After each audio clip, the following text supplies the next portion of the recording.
Okay, hello everybody, it's Wednesday, so session 23, and we are still carrying on with our new learning using parenthesis with commas. So we've done lots of little chunks this week, so we're building up slowly to the main application of doing that tomorrow. Now, as we've said, every day I start with saying the same thing. Parentheses with commas can be used to manipulate the information in a sentence.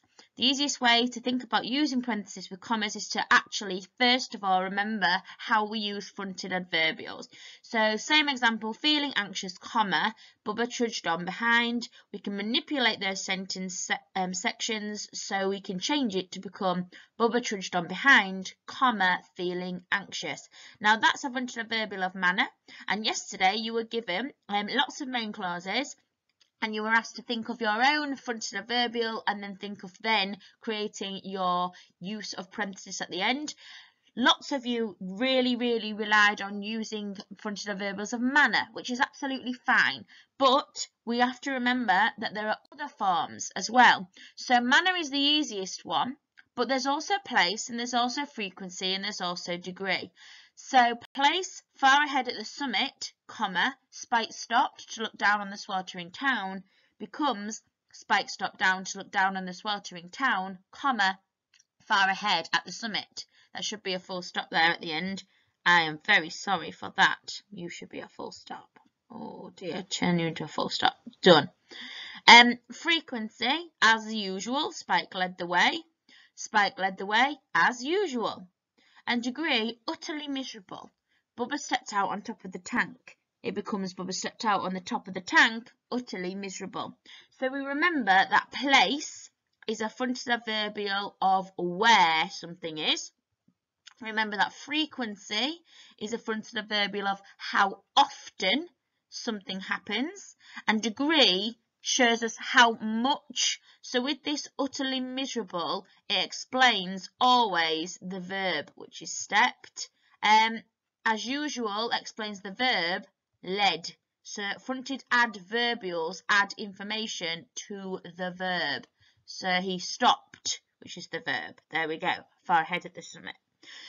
So that's what we're going to be doing today. We're going to be thinking about, we know that fronted adverbials and manner are the easiest, so how can we use all of the others? So your task is to create your own parentheses to extend the sentences by building upon what you've already done. So, yesterday you were given one sentence, and you were asked to make a sentence below which had fronted adverbial on it, and then another sentence that had parenthesis using the same fronted adverbial. But what I want you to do this time is I want you to create 4 sentences underneath. So you'll write the main sentence is given to you, and then in your books or on a sheet of paper, or if you are working on Teams, typing below, you'll end up with 1 for manner, 1 for place, 1 for frequency, and 1 for degree. So let's take a look at those for a moment. So here is my manner, throwing his head back and pointing below. Here is my place, standing at the top of the ladder. Here is my frequency, as always. And here is my degree, utterly amused.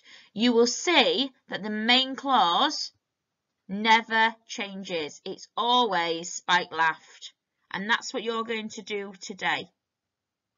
You're going to do it with these sentences. Spike was already on the ladder. Bubba nodded when he realised that this was his only option. He peered over the side, yet he saw nothing. Bubba turned away.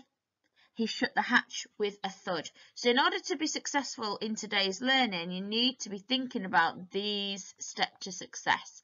So we're going to insert a comma at the end of the main clause, never a full stop. We're going to then use all 4 different ways of using a fronted adverbial by using that parenthesis at the end, so that you have 4 different end of sentence options written out just like mine were before, and you're going to end with a full stop. Now, there's not going to be answers on this video because the fronted adverbials, and therefore the parenthesis that you decide to choose, is going to be very different from person to person.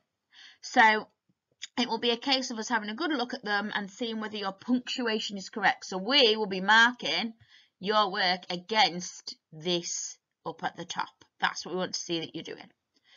Okay, so 4 sentences underneath every single of the main clause.